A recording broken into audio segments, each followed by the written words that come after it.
नमस्कार दोस्तों, ऐसे न्यूज चैनल में आपका एक बार फिर से स्वागत है। दोस्तों, आज हम एक बहुत बड़ा मुद्दा को लेकर आए हैं जो सोशल मीडिया पर देखने को मिल रहा है। सोशल मीडिया पर बहुत ज़्यादा ये ट्वीट्स, फेसबुक ट्रेंड और ये इंस्टाग्राम पर पोस्ट देखने को मिल रहा है कि हिंदू भाई संभल जाओ, हिंदू भाई धोखे में, हिंदू भाई हमारी भी तो सुनो। तो आज हम ऐसे ही संत रामपाल जी महाराज के भक्तों के बीच में आए हुए हैं और इनसे बातचीत करेंगे पूरे मुद्दे को लेकर कि आखिर ये ऐसा क्या है जो हिंदुओं को जगाने का काम कर रहे हैं, हिंदुओं को संभालने की बात कर रहे हैं, हिंदुओं को समझाने की बात कर रहे हैं। तो इनसे ही बातचीत करते हैं। नमस्कार सर। नमस्कार जी। क्या नाम है सर? नरेश कौशिक मेरा नाम है जी। नरेश कौशिक जी, जैसा कि सोशल मीडिया पे आप लोगों के द्वारा बहुत ज़्यादा ये लोगों को बताया जा रहा है कि हिंदू भाई संभल जाओ, हिंदू भाई धोखे में, तो ऐसा क्या है, ऐसा हिंदू क्या धोखे में है, आप एक बार बताएंगे?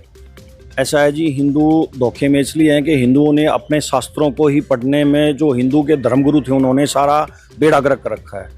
किसी भी चीज़ को समझाने के लिए उन्होंने अपने स्वार्थ के लिए सारे शास्त्र समझाए हैं, अपने स्वार्थ के लिए सबूत बनाया उन्होंने और सभी को मिसगाइड किया है। अपने नहीं, किसने मिसगाइड किया है? सभी संतों ने मिसगाइड किया है। संत रामपाल जी महाराज जी ने आकर के हमारे को समझाया है सही वेद और शास्त्र गीता में क्या लिखा हुआ है, सही हिंदू। आपका कहना है कि हिंदू धर्म में जो अभी वर्तमान के साधु संत हैं, जगत गुरु हैं, महंत हैं, इन लोगों ने हिंदू समाज को भ्रमित कर रखा है, गलत ज्ञान दे रखा है। संत रामपाल जी ने सही ज्ञान दे रखा है। कोई प्रमाण है इस चीज का आपके पास?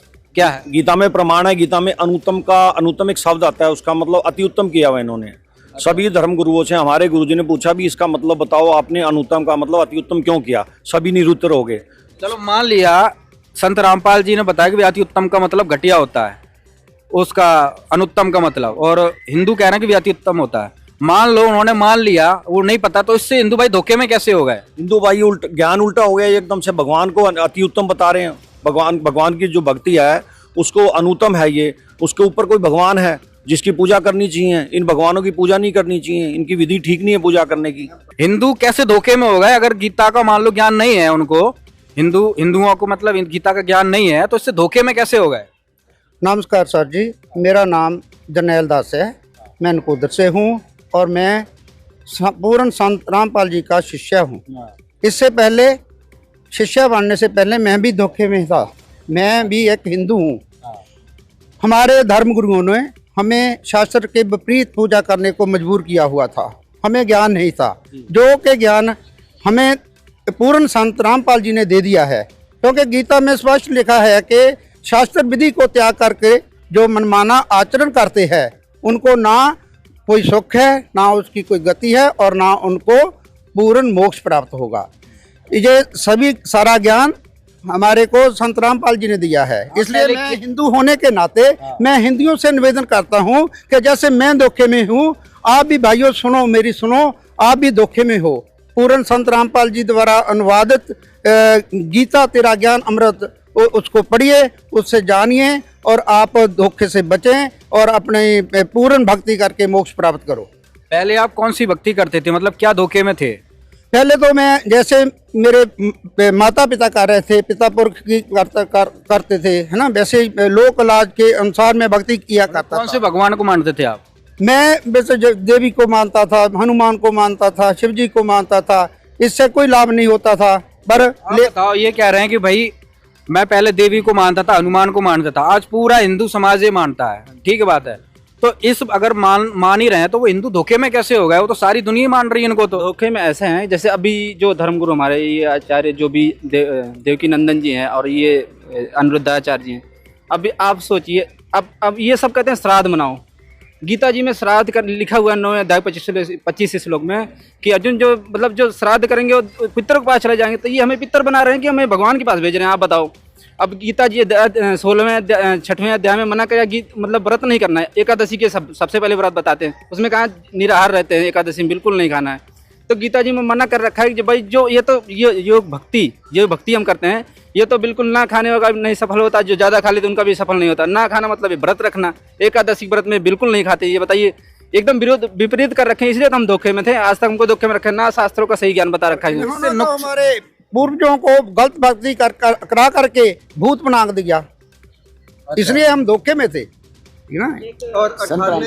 और 18वें अध्याय के 62वें श्लोक में भी आता है कि व्रज शब्द आता है जिसका 62 से 66 में तो जिसका अर्थ इन्होंने बता रखा है कि आना, कि अर्जुन तू सारी भक्ति छोड़ के मेरे में आ जा, मैं तुझे सभी पापों से मुक्त कर दूंगा। जबकि वो कृष्ण जी समझ के ही बता रहे हैं, जबकि वो ज्ञान दिया है काल में, जिसका प्रमाण संत रामपाल जी देते हैं 11वें अध्याय के 32वें श्लोक में कि वो गीता सुनाने वाला काल है जो अपनी भक्ति को भी अनुत्तम बता रहा है और इनको उत्तम बताते आ रहे हैं हमारे जो सदगुरु जिनको हम मानते आए हैं आज तक। और हमारे पितरों को इन्होंने हमारे भूत बना दिया ये गलत साधना करके, जबकि बताते हैं कि राम राम राधे कृष्ण इन मंत्रों का जाप कीजिए। तो आपके अनुसार कौन से मंत्रों का जाप करना चाहिए? संत रामपाल जी महाराज क्या बताते हैं? हमारे अनुसार नहीं, हमारे जो गुरुजी हैं वो बताते हैं कि हम अपने शास्त्रों के अनुसार भक्ति करें, तभी हमें मनमाना आचरण को छोड़कर तभी हमें शास्त्रयुक्त भक्ति का लाभ मिलेगा। और गीता में प्रमाण है ओम तत्त सत्य का, तो ओम तत्सत का लाभ और ये जो पूरा भेद है वो पूर्ण संत आज तक सिर्फ संत रामपाल जी बता पाए हैं। इसके अलावा पूरे विश्व में इसका कोई उल्लेख नहीं दे पाया है और ना ही कोई इस भेद को खोल पाया है। तो उसी का जाप हम हिंदू भाई करते हैं। राजेश भागी मेरा नाम है, सारस्वत पंडित रहा हूँ मैं भी। और हमारे पुरखों भी मतलब कि ये चलाते आए थे, और जिसमें मेरे पिताजी भी सारी उम्र इन देवी देवताओं की भक्ति करते रहे और वो एंड में बहुत। मेरे को ये बताओ, आप कह रहे हो हम पंडित हैं और आपके पिताजी ने, आप दादा जो भी रहे हैं आपके, उन्होंने ये भक्ति करी, तो उन्होंने गलती क्या कर दी? मान लो भक्ति करके वो स्वर्ग तो पहुंचे ही होंगे। जी नहीं, स्वर्ग नहीं, वो उल्टा श्राद्ध करते थे। तो गीता जी में श्राद्ध को निषेध किया गया है कि अर्जुन पितरों की जो भक्ति करेगा या पूजा करेगा वो पितृलोक को प्राप्त होगा, और देवी देवताओं की जो भक्ति करेगा वो देवलोक को प्राप्त होगा या उनके देव लोकों में जाके गण की हालत को प्राप्त होगा। बट ऐसा नहीं है। तो ओम तत्सत के जाप से मतलब तुम एक तरफ कहते हो कि हम पंडित भी हैं, हम हिंदू भी हैं, तो फिर आपका उद्देश्य क्या है? आप कौन सी कैटेगरी के हिंदू हो? आप बताओ भाई साहब। सर, हम ये चाहते हैं कि जो आज का हिंदू समाज है वो अपने शास्त्रों के अनुसार भक्ति करे, जो पहले की परंपरागत भक्ति कर रहे थे। जैसे मेरा नाम नवदीप सिंगला है, मैं बनिया समाज से हूँ, मैं एक हिंदू हूँ, हिंदू धर्म में, पवित्र हिंदू धर्म में मेरा जन्म हुआ है। लेकिन मैं करता क्या था, मैं मंदिरों में जाता था, शिवलिंग पे जल चढ़ाता था, रोज रात को हनुमान चालीसा का पाठ करके सोता था, लेकिन उससे मुझे कोई लाभ नहीं था। वो मेरी जो भक्ति थी वो मैंने अपने पूर्वजों से अपने समाज में सीखी थी। लेकिन जब मैंने संत रामपाल जी महाराज का ज्ञान सुना, उनकी पुस्तकों में मैंने हनुमान जी की कथा, कृष्ण जी की कथा पढ़ी, तो मुझे पता चला कि हनुमान जी तो खुद त्रेता युग में मुनिद्र जी से एक ऐसा सतमंत्र लेके उन्होंने भक्ति की थी। वो एक भगत थे, वो भगवान नहीं थे। तो मुझे पता चला कि हमें भी उसी भगवान की भक्ति करनी है जिनकी हनुमान जी ने भक्ति की थी। तो मुझे पता चला कि शास्त्रों अनुसार संत रामपाल जी ने ऐसे प्रमाण दिए, तो मेरी आंखें खुल गई। तो मैंने वो अपनी पुरानी जो भक्ति थी, मैं एक घंटा मंदिर में जाके हर रोज मंदिर जाता था। तो मैं इतना कंफ्यूज हो गया कि मैं अब क्या करूं। तो मुझे मजबूरन संत रामपाल जी महाराज से दीक्षा लेनी पड़ी, क्योंकि मैं अपना कल्याण करवाना चाहता था। तो मैंने वो मंदिर छोड़ के मैंने अब सतभक्ति किया है। संत रामपाल जी महाराज जो मंत्र देते हैं, जो अपना प्रथम मंत्र देते हैं, उनमें 5 देवी देवताओं के मंत्र देते हैं, जिसका हमने हर रोज लगभग 450 बार जाप करना होता है। उन मंत्रों के जाप से वो देवी देवता हमें लाभ देना शुरू कर देते हैं। जो मैं पहले शिवलिंग पे जल चढ़ाता था उससे मुझे कोई लाभ नहीं था। एक तरफ तो आप कह रहे हो कि भाई हम हनुमान जी की पूजा करते थे, मंदिर में जाते थे, एक तरफ आप कह रहे हो कि भाई संत रामपाल जी भी हमें यानी देवी देवताओं के मंत्र देते हैं, ठीक है ना। तो जो आज के हिंदू हैं, जो दुर्गा की पूजा कर रहे हैं, शंकर की कर रहे हैं, गणेश की कर रहे हैं, तो इनमें और आपकी भक्ति में फिर क्या अंतर है? सर देखिए, संत रामपाल जी महाराज ने बताया है कि जो ये देवी देवता हैं इनके कोड मंत्र हैं। जैसे हमारे मोबाइल का पासवर्ड होता है, वैसे इन देवी देवताओं के लोक में जाने के लिए भी इनके गुप्त मंत्र हैं। वो मंत्र जो हैं वो हमारे शास्त्रों में लिखे हुए हैं, लेकिन हमें उन मंत्रों का किसी भी धर्मगुरु ने कोई ज्ञान नहीं दिया और हमें एक ऐसी साधना में लगा दी जिससे कोई लाभ नहीं था। संत रामपाल जी महाराज जी ने कबीर परमात्मा की वाणी से उन मंत्रों का बारे में हमें अवगत कराया और उन मंत्रों का जाप देकर हमें वही देवता जो पहले कभी लाभ नहीं देते थे अब वो लाभ देते हैं। लेकिन एक बात और मैं यहाँ पे कहना चाहूँगा, उन देवी देवताओं के मंत्रों के जाप से हमें मोक्ष प्राप्त नहीं होता। तो संत रामपाल जी महाराज जो दूसरा मंत्र और तीसरा मंत्र देते हैं उसमें हमें उन देवी देवताओं से ऊपर, जो उनके ब्रह्मा विष्णु में से ऊपर उनके जो पिता काल ब्रह्म है उनकी भक्ति बताते हैं, और उनके ऊपर जो पूर्ण ब्रह्म परमात्मा कबीर परमेश्वर हैं उनकी भी भक्ति बताते हैं, जिससे हमारा पूर्ण मोक्ष होगा और हमारा कल्याण होगा। इनका कहने का मतलब ये है कि जो इनको संत रामपाल जी महाराज ने मंत्र दिए हैं वो सही हैं, वो शास्त्रों से प्रमाणित है। और जो जैसे धर्मगुरु हैं, जैसे देवकीनंदन हो गए, राम भद्राचार्य हो गए और अनिरुद्धाचार्य हो गए, मुरारी बापू हो गए, इन लोगों के पास सही मंत्र नहीं है, प्रमाणित मंत्र नहीं है। चलो इस बात को और आगे बढ़ाते हुए हम आगे बात करते हैं ऐसे ही। सर एक चीज़ बताइए, चलो आपने ये मान लिया कि जो आज का हिंदू समाज है, जो मंदिरों में जाता है, पूजा करता है, वो आप लोगों के कहने से संत रामपाल जी महाराज के अनुसार कि भाई ये हिंदू तो हैं लेकिन भक्ति गलत कर रहे हैं, और हिंदू आप भी हो लेकिन अब आप सही भक्ति करने लगे, है ना, ये अंतर है ना। आप ये बताइए, मान लो अगर वो कर भी रहे हैं तो उससे उनको नुकसान क्या है? करते रहेंगे वो, आप अपना करते रहो। सबसे पहले तो सर हमें समझना पड़ेगा कि शास्त्र विधि अनुसार जो भक्ति है वो हमारे धर्म ग्रंथों में वर्णित है। जैसे हिंदू धर्म का सर्वश्रेष्ठ जो ग्रंथ है वो वेद माना जाता है, और यजुर्वेद अध्याय नंबर 40 मंत्र नंबर 15 उसमें कहा गया ओम कर्तुम समर किलवे समर कर्तुम समर। ओम का नाम जाप जो है काम करते करते सिमरण कर और विशेष कसक के साथ सिमरण कर, तो तुझे ओम से मिलने वाली परम गति प्राप्त होगी। ये हमारे वेदों में लिखा है। गीता जी हमारे सभी जो धर्म जो गुरु हैं वो गीता जी के अनुसार साधना बताते हैं, पर जो गीता जी में लिखा है उन मंत्रों का किसी को जाप नहीं बताते। वो बताते हैं हरे राम हरे कृष्ण राधे राधे श्याम मिला दे, यही मंत्र बताते हैं। जबकि गीता जी अध्याय नंबर 8 और मंत्र नंबर 13 उसमें लिखा है कि ओम इति एकाक्षरम ब्रह्म व्यवहारं माम अनुसरणं यम प्रयाति तेजम देहम संयाति परमाम गतिम। सिर्फ ओम का नाम का जाप बताया गया है। और संत रामपाल जी महाराज गीता जी अध्याय नंबर 17 श्लोक नंबर 23 ओम तत्सत इत निर्देशा ब्राह्मण त्रिविध समर्था, ये तीनों मंत्र का जाप देते हैं और विधिवत देते हैं, ग्रंथों के अनुसार देते हैं, जिसका लाभ होता है और वही मंत्र जाप करना चाहिए। संत रामपाल जी महाराज जी ने मुझे वास्तविक हिंदू बना दिया। मैं संत रामपाल जी महाराज का विशेष जो है प्रार्थी हूँ, और बहुत ही कृपा करी संत रामपाल जी महाराज जी ने, वास्तविक हिंदू बनाया और वास्तविक ज्ञान दिया परमात्मा ने, और इस जीव का उद्धार किया। जी क्या नाम है आपका? शशांक दास। शशांक, इनका नाम शशांक जी है। एक बात तो है कि भाई संत रामपाल के भगत हैं भाई, इन्हें विद्वान तो ये हैं कि सीधा संस्कृत में श्लोक ही बोल रहे हैं, और ये अच्छी बात है। वैसे गीता तो आप सबने भी पढ़ी होगी, इनकी ये बात अच्छी लगी। ये कह रहे हैं कि भाई गीता में तो ओम मंत्र है और ओम तत्सत मंत्र है, 2 मंत्र हैं, और ये बाकी क्या है हरे कृष्ण राधे राधे श्याम। ये बात तो सही है कि जब राधे राधे आप बोल रहे हो और हरे कृष्ण राम राम कृष्ण बोल रहे हो, गीता में तो है ही नहीं है, तो फिर ये मंत्र लेके कहाँ से आए? इसका कौन जवाब देगा कि भाई ये जो हिंदू धर्म के गुरु हैं ये राधे राधे श्याम मिला दे सारे मंत्र दे रहे हैं, तो ये मंत्र लेके कहाँ से आए, इनके पास कैसे आए? जी मंत्र इन्होंने अपने आप बना लिए, कुछ कहीं से लिया, किसी पंडित ने बता दिया ये होगा। देखो मैं खुद ब्राह्मण परिवार से हूँ, सुमित शर्मा मेरा नाम है, चीका शहर का रहने वाला हूँ, और अत्रेश हमारा गोत्र है। लेकिन देखिए हम खुद ब्राह्मण होने के बाद भी हम धोखे में, हम खुद भी धोखे में, और हमारे साथ धोखा हुआ भी है। क्यों? जो पूर्व जो है उन्होंने गलत साधनाएं करी, क्यों? बताने वाला नहीं था कोई। अब बताने वाले थे तो अब ये आपने जो पूछा कि राधे राधे बता दिया, जहाँ से जो मन किया वही बता दिया, खेड़ा बुझवा दिया। खेड़े का किसी भी ग्रंथ में उल्लेख नहीं है आज तक, हमने जो देखने में आएगी कि खेड़ा बुझना चाहिए, हमने खेड़ा बुझा। फिर ये पितर बुझवाते थे, गीता में जी में वो मना कर रखे हैं। हम कावड़ लेके आते थे, हमें डाक कावड़, पैदल दूसरी होती है झूला कावड़ बोलते हैं जिसको, वो कावड़ लेके आते थे। पहले एक कावड़ लेके आए कह अपने नाम की, ये माँ बाप के नाम की, ये ऐसे इस तरीके से और भी ब्राह्मणाएं पता नहीं कितना कुछ करवा दिया। व्रत हमने रखे, क्या व्रत कर देता था मैं।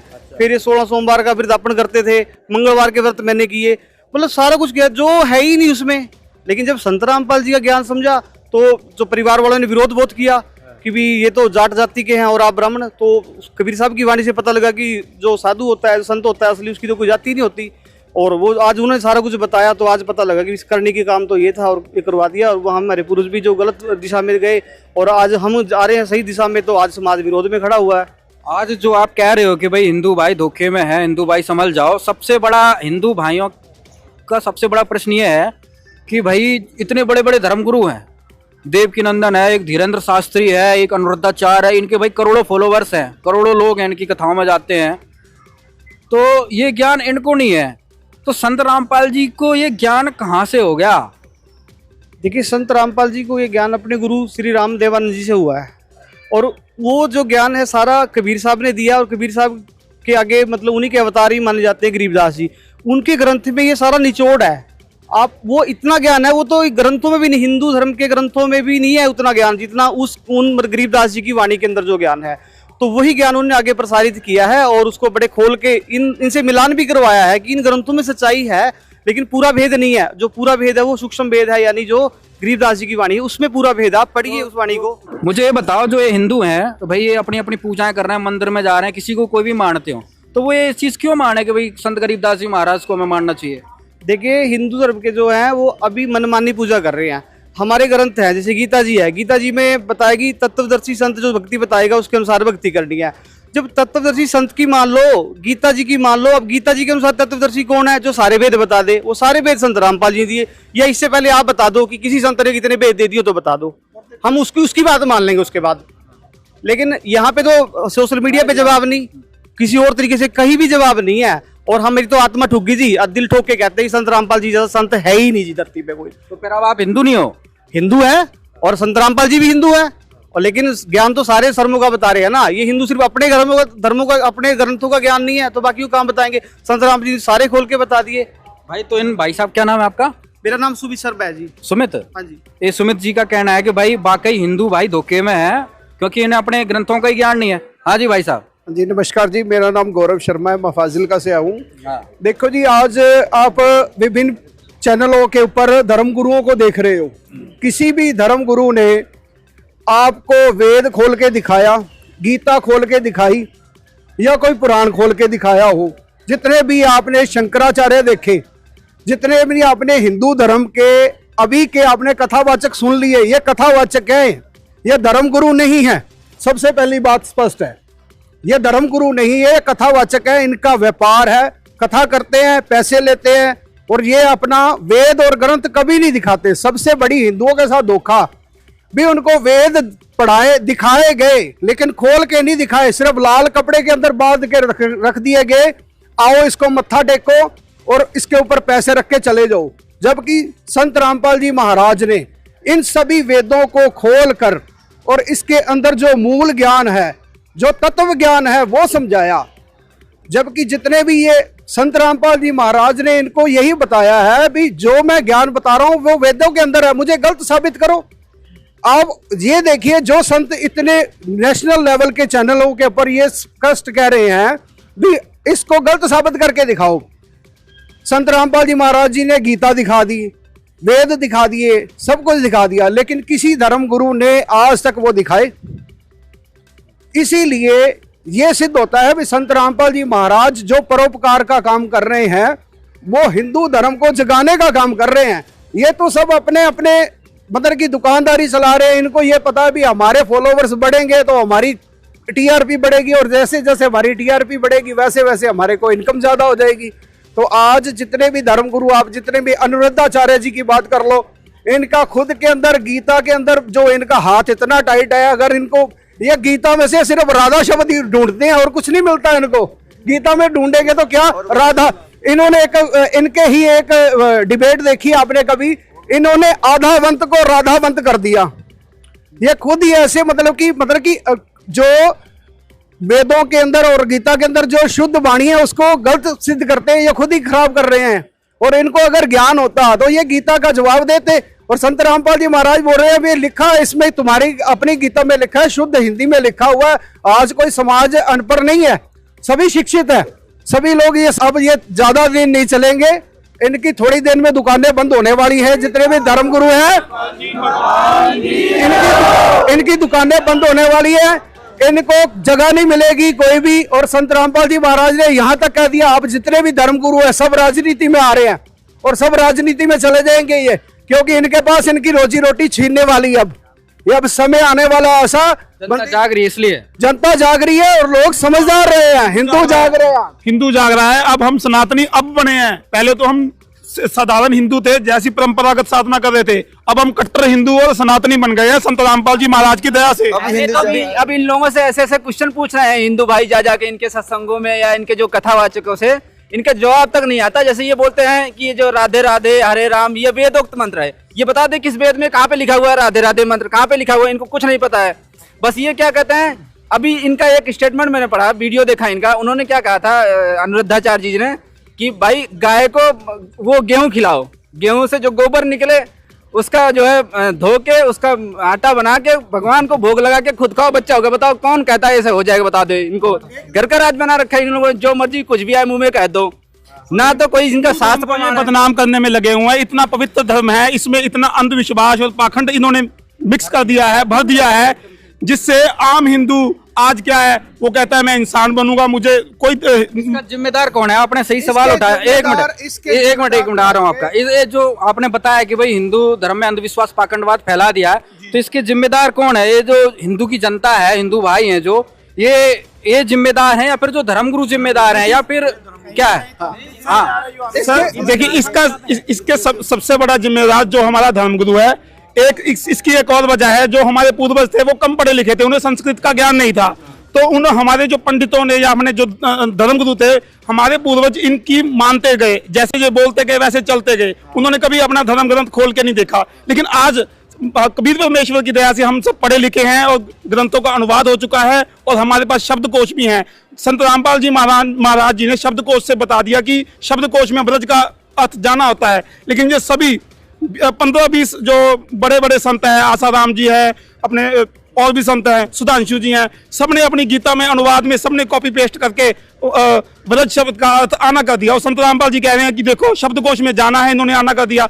तो ये इनको कोई ज्ञान नहीं है, इनको हमारे कल्याण से कोई लेना देना नहीं है। और हम एक देखो जी, अभी आपने देखा संत प्रेमानंद जी हैं, जो उन्होंने बताया भी उनको खुद को इतना भयंकर रोग है और वो खुद कहते हैं परमात्मा पाप नाश नहीं करता। हाँ, ये बहुत बड़ा मुद्दा, ये तो बहुत बड़ा मुद्दा है। हाँ दर्शकों, ये बहुत बड़ा हिंदू धर्म में है कि भाई बहुत सारे हिंदू धर्म के जो संत है वो कहते हैं कि पाप नष्ट नहीं हो सकते, पाप धुल नहीं सकते, पाप खत्म नहीं हो सकते। आज आप बताओ आगे। देखो जी, भी अगर परमात्मा पाप नाश नहीं करता तो हमारे को घर में भक्ति करने का फायदा है। ये देखो जी, आज आप किसी भी घर में चले जाओ, हर घर के अंदर एक ब्लड कैंसर का पेशेंट, हार्ट अटैक का पेशेंट, माइग्रेन का पेशेंट, इवन देन आर्थराइटिस का पेशेंट, हर जगह बीमारियां इतनी हो गई हैं, डायबिटीज के पेशेंट। और लोगों को इतना बीमार होने के बाद भी अगर परमात्मा से लाभ नहीं मिल रहा, तो इससे सिद्ध होता है कि वो जो भक्ति कर रहे हैं वो शास्त्र विरुद्ध कर रहे हैं, शास्त्र अनुकूल नहीं है। और जो संत राम, आपने कहा कि भाई जो बीमारियां फैल रही हैं, दुखी हैं लोग, उनकी पिछली भक्ति से ठीक नहीं हो रहे हैं, तो जो आज संत रामपाल जी भक्ति बता रहे हैं, तो उससे क्या फिर पाप कट रहे हैं, दुख दूर हो रहे हैं? तो जी परमात्मा अगर पाप नहीं काटता, साबुन से अगर कपड़े का मैल छुड़ाया नहीं जा सकता, उसको साबुन को प्रयोग करना चाहिए? नहीं करना चाहिए। उसी प्रकार अगर प्रेमानंद जी ये बात कहते हैं भी पाप नाश नहीं होता, उनके पास एक बच्चा आता है छोटा सा, तो उसको बोलते हैं, इसकी माँ को बोलते हैं भी इसको कैंसर है, उसकी माँ बोलती है तो कहता भी इसका पाप नहीं खत्म हो सकता। तो जबकि संत रामपाल जी महाराज वेदों के अंदर ये सिद्ध करते हैं और इसके अंदर यह स्पष्ट बताते हैं कि भी परमात्मा घोर पाप को भी नष्ट कर सकता है। तो इसी सिद्धम जो संत रामपाल जी महाराज वेद का ज्ञान दे रहे हैं आपके पास आए। हाँ जी, ऋग्वेद अध्याय नंबर 5 मंत्र नंबर 32 में लिखा है, कबीर अंगारी असी कबीर बम्भारी असी, अंग माने पाप, अरि माने शत्रु, असी माने है। कबीर परमात्मा पाप का शत्रु है, बम्भारी असी बंधनों का शत्रु है, इसलिए उसे बंदी छोड़ कहते हैं। देखा भाई, प्रमाण सहित बात हो रही, तुरंत श्लोक के मंत्र बताए जा रहे हैं, आप खुद देख लियो। हाँ सर, एक बात और कहना चाहूंगा, हमारे हिंदू धर्म में सभी बीमारियों, सभी दुखों का इलाज है, लेकिन जो हमारे धर्मगुरु ये कहना शुरू कर चुके हैं कि आपको आपका कदम भोगना पड़ेगा। तो आज क्या हुआ है, आज जो हमारा हिंदू समाज है उसने क्या करना है, वो कोई पीरों पे मत्था टेक रहा है, कोई दरगाह पे चादर चढ़ाने लग गया है, क्योंकि उसने तो अपना दुख दूर करना है। जब धर्मगुरु ये बोलने लग गए कि तुम इस भक्ति से तुम्हारे पाप नाश नहीं हो सकते, तो वो क्या करते हैं, कभी मंदिर को छोड़ के गुरुद्वारे, चर्च में। आज हमारे इतने हिंदू भाई ईसाई धर्म में जा रहे हैं। क्यों जा रहे हैं? क्योंकि उनको हिंदू धर्म के जो धर्मगुरु हैं वो उनके पास कोई समाधान नहीं है उनकी समस्याओं का, तो उन्होंने अपनी समस्याओं को सुलझाने के लिए क्रिश्चियन बन रहे हैं, कोई मुसलमानों की दरगाह पे चादर चढ़ा रहा है। क्यों चढ़ा रहा है? अगर हम कट्टर हिंदू हैं तो हम संत रामपाल जी महाराज से दीक्षा लेके उनका ज्ञान समझ के सभी समस्याओं का समाधान है, तो हमारा हिंदू धर्म जो हम अपने आप को सनातनी कहते हैं, ये सनातन धर्म पूरे विश्व में नंबर 1 पर आ जाएगा अगर संत रामपाल जी महाराज का ज्ञान सुने और समझें। अच्छा, मतलब संत रामपाल जी महाराज सनातन धर्म की भक्ति करवा रहे हैं और सनातन धर्म की स्थापना फिर से कर रहे हैं, ये बात। हाँ, जैसे रोग की बात की, जैसे प्रेमानंद जी ने कहा कि कैंसर नहीं हो सकता, संत रामपाल जी महाराज के लाखों अनुयायियों के कैंसर तक के रोग ठीक हो चुके हैं। ये संत रामपाल जी महाराज के भगत हैं, इनका कहना है कि भाई हम शास्त्र अनुकूल भक्ति कर रहे हैं। जो संत रामपाल जी महाराज ने हमें जो भक्ति बताई, उस भक्ति करने से सारे पाप नष्ट हो जाते हैं, और जो बाकी के हिंदू धर्मगुरु हैं इनके कोई पाप नष्ट नहीं होते हैं, और ना इनके जो भगत हैं उनके भी नहीं होते। तो हम इनसे पूछ लेते हैं कि भाई यहाँ पे ये लोग आए हैं, तो भाई इनके इनको क्या लाभ मिला है संत रामपाल जी, कुछ पाप कटे हैं, कुछ दुख दूर हुए क्या? कौन कौन है जिनके संत रामपाल जी से भक्ति के मार्ग? यहाँ पे देखो बहुत लोग खड़े हुए हैं। कैमरामैन से प्रार्थना करेंगे एक बार सबकी तरफ फोकस करो, एक मिनट थोड़ा सबसे समय लेके पूछ लेते हैं। हाँ जी भाई साहब, आपको क्या क्या दुख था, आपको क्या दूर हुआ? मेरे को ये दोनों फेफड़ा खत्म हो गया था। अच्छा, अभी सही है। सही हो गया? कैसे सही हुआ? जब संत रामपाल जी महाराज से नाम दीक्षा लिए तब सही हुआ। तो पहले कहाँ पे क्या भक्ति करते थे? पहले ब्रह्मा विष्णु महेश का भक्ति करते थे। ब्रह्मा विष्णु महेश का भक्ति करते। भाई ये ब्रह्मा विष्णु महेश की भक्ति करते थे। संत रामपाल जी महाराज जी से नाम दीक्षा ली, दोनों गुर्दे इनके दोनों फेफड़े इनके ठीक हो गए। हाँ जी, और किसका? हाँ जी, मेरे ना किडनी में पथरी फंस गई थी और लीवर में भी सूजस आ रही थी, उसकी वजह से तो दिक्कत हो रही थी ज़्यादा। तो संत रामपाल जी महाराज जी से प्रार्थना लगाई तो उन्होंने कहा कि परमात्मा जी दया करेंगे, तो उसी शाम को पथरी अपने आप ही बाथरूम की जगह से निकल गई। और भी किसी का कोई? सर मेरी बहन को ब्रेस्ट कैंसर था, तो वो नाम दीक्षा नहीं ले रही थी। मैंने उसको बोला कि नाम दीक्षा लीजिए, तो जब उसको ब्रेस्ट कैंसर हुआ तो उसने नाम दीक्षा ले ली। संत रामपाल जी महाराज जी से उन्होंने नाम दीक्षा ले ली। तो 4 महीने में जो डॉक्टर पीजीआई, एक छोटी सी सर्जरी भी हुई, जो पीजीआई के डॉक्टर बोल रहे थे कि रेडियोथेरेपी होगी, केमोथेरेपी होगी, तो वो 4 महीने के अंदर उन डॉक्टरों ने खुद ही बोल दिया कि आपको अब कैंसर नहीं है। बिल्कुल मेरे पास रिपोर्टें पड़ी हैं, मैं आपको दिखा सकता हूं। कैंसर ठीक हो गया जी। भाई इनकी बहन का कैंसर भी ठीक हो गया, ये बात तो है, मैंने देखा भी है।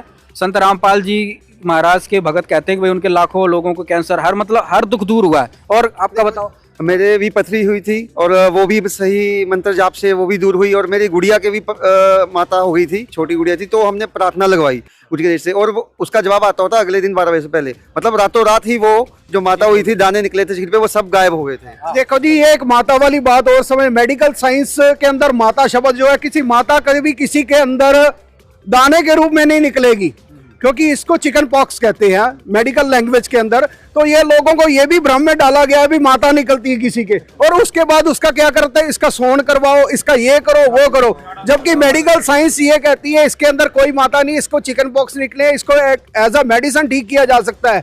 ये भी देखो चीजें हैं, और परमात्मा बताते हैं ये भी तुम्हारे कभी नहीं होगी। और हार्ट अटैक का पेशेंट विदाउट, अगर आप उसका स्टंटिंग नहीं करवाते, पीसमेकर नहीं डलवाते, वो कभी ठीक नहीं हो सकता। और हजारों प्रमाण आपको दिखा देंगे हार्ट अटैक वाले जो विदाउट एनी मेडिसिन बिल्कुल ठीक है, और जिनका बीपी भी चाहे 180 हो चाहे 240 हो, वो फिर भी बिना दवाई के ठीक है, और संत रामपाल जी महाराज जी की कृपा से ठीक है वो। तो यहाँ पे देखो अभी कुछ ही भगत हैं संत रामपाल जी महाराज के, तो इतना टाइम नहीं है, तो इन लोगों को जो संत रामपाल जी भक्ति बता रहे हैं उससे बहुत ज़्यादा लाभ मिल रहा है। हम अपने मुद्दे पे आते हैं कि भाई जो हिंदू धर्म आज संभालने की बात की जा रही है, सोशल मीडिया पे धोखे में है, तो उसी को लेके हम आगे बात बढ़ते हैं। आप में से कोई ये बताओ, जैसे ये कहते हैं कि भाई परमात्मा हिंदू धर्म के कहते हैं कोई संत रामपाल जी तो ना परमात्मा कबीर को बताते हैं। कबीर तो 600 साल पहले हुए हैं, और ये ब्रह्मा विष्णु महेश तो अनादि है, अनादिकाल से हैं, और ये अनंत कोट ब्रह्मांड के मालिक हैं। तो ये हिंदू समाज में कैसे फर्क पड़े कि भाई ये भगवान है कि नहीं है तो कितने हैं, कबीर साहब जी कितने हैं, कौन बताएगा? हाथ उठाओ जी। हाँ जी, ये तो सारे जवाब देने के तैयार है। हाँ जी, आप बताओ सर ना, जैसे वेद तो हमारे आज के हैं नहीं, वेद तो बहुत सबसे पुरातन ग्रंथ है, जो भक्ति मार्ग के सबसे बढ़िया और सबसे पुरातन ग्रंथ वेद है।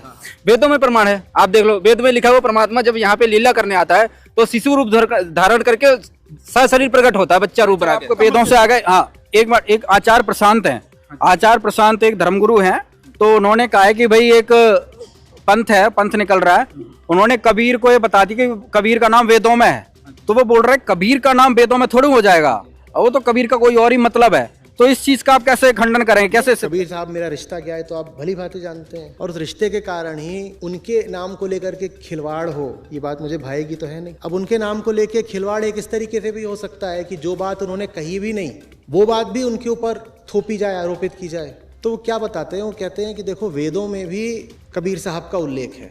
वो कहते हैं वेद में एक जगह लिखा हुआ है कबीर, भाई वो संस्कृत है, और वहाँ कबीर का मतलब होता है कवि से, कवि का, कवि द्वारा, वो कबीर थोड़े ही है। चलो वो हम नहीं मानते वेदों में, लेकिन जो भगवान की लीला वेदों में लिखा वो किसने किया? किस कबीर ने कर दिया? और किस और भी कोई कबीर है जिन्होंने कर दिया क्या वेदों का? जो वेदों की लीला लिखा हुआ परमात्मा का, जिस कर क्या लिखा है वेदों में लिखा हुआ, परमात्मा जब शरीर आता है बालक रूप धारण करके और कमल के फूल में प्रकट होता है, कमल के फूल पर सात शरीर कौन प्रकट हुआ, बता दे कोई, है कोई किसी ब्रह्मा जी का, विष्णु जी का, शिव जी का, और भी जो पूर्ण परमात्मा आते हैं तो उनकी परवरिश एक कुंवारी गाय के दूध से होती है।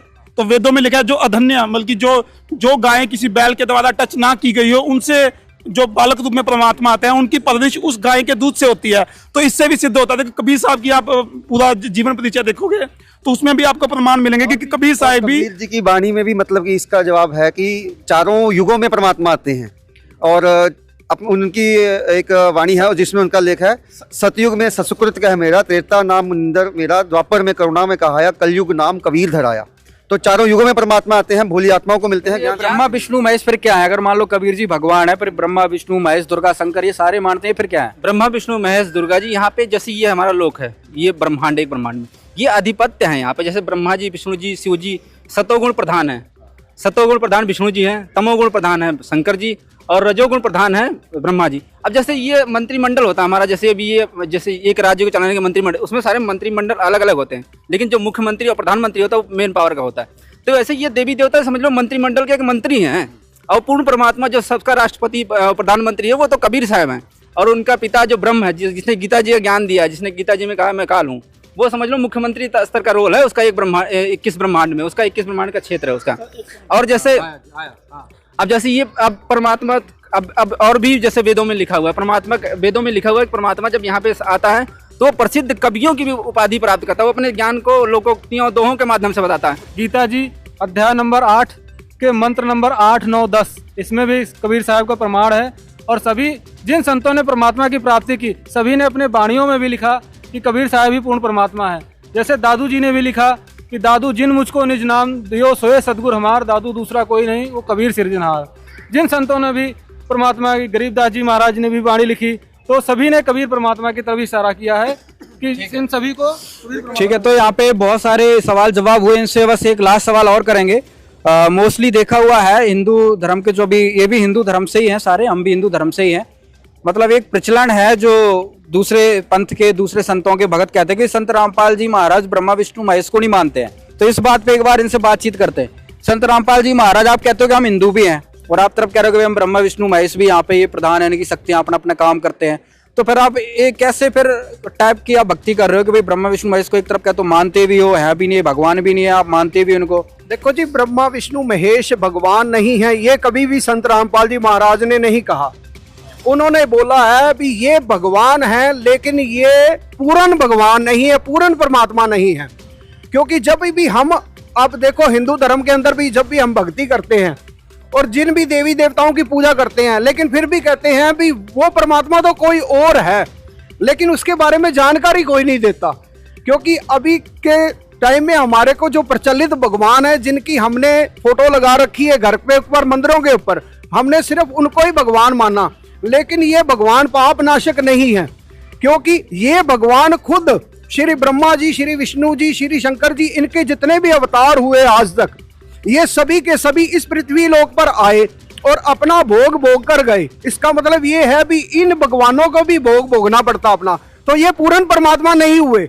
इसका मतलब ये पूर्ण परमात्मा जो है वो और है। क्योंकि ब्रह्मा विष्णु महेश जब भी इस धरती पर आए, इन्होंने भी आगे किसी भगवान की भक्ति करी, और ये भगवान शंकर भी किसी न किसी साधना में लीन रहते हैं। अब वो सोचो किस भगवान की भक्ति करते हैं, यह हमारे को आज तक किसी भी धर्म गुरु ने नहीं बताया। संत रामपाल जी ने क्या बताया फिर? संत रामपाल जी महाराज बताते हैं ये भी अपनी जो शक्ति है, पावर है, वो कहीं और से ले रहे हैं।